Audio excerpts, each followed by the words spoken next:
नमस्कार, मी सोनिका स्वागत करते माझ्या आजच्या ब्लॉगमध्ये। सकाळची सुरुवात मस्तपैकी चहाने झाली होती। कधीही चहा न पिणारी माझी मैत्रीण आज माझ्यासाठी माझ्यासोबत चहा पित होती। त्यानंतर आम्ही एन्जॉय केला भाऊजींनी आणलेला वडगाव शेरीचा अण्णाचा फेमस असा इडली आणि मेदूवडा।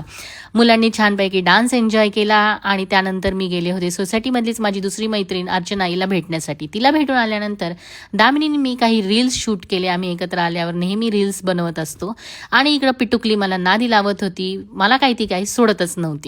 दुपारी आम्ही सोसायटीमध्येच माझ्या दुसऱ्या मैत्रिणीकडे वृषालीच्या घरी गेलो। ती आम्हाला बघून खूप खुश झाली होती।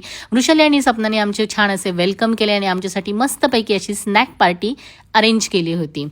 वृषालीने छानपैकी गरमागरम असे कांदा भजी काढले होते आणि सपनाने आमच्यासाठी ढोकळा बनवला होता। वृषालीचा 2च दिवसांनी वाढदिवस होता आणि मला संध्याकाळीच निघायचे होते, म्हणून आम्ही तिचा वाढदिवस त्याच दिवशी सेलिब्रेट करून घेतला होता। मुलांनी छानपैकी स्नॅक्स पार्टी एन्जॉय केली, केकही एन्जॉय केला, फोटो सेशन केले आणि मग आम्हीही स्नॅक्स एन्जॉय केले आणि त्यानंतर झाला आमचा वृषालीचा हातचा असा कडक असा मस्तपैकी चहा। मुलं खूप छानपैकी रमले होते पिक्चर बघण्यामध्ये। त्यानंतर आम्ही काही फोटोज काढले आणि संध्याकाळी मला निघायची गडबड होती, पण राहिलेल्या ताई मंडळी मला भेटण्यासाठी आवर्जून आल्या होत्या आणि माझा भाऊ निघाला होता मला स्टॉपवर सोडण्यासाठी। पुन्हा भेटूया पुढच्या ब्लॉगमध्ये। Bye bye.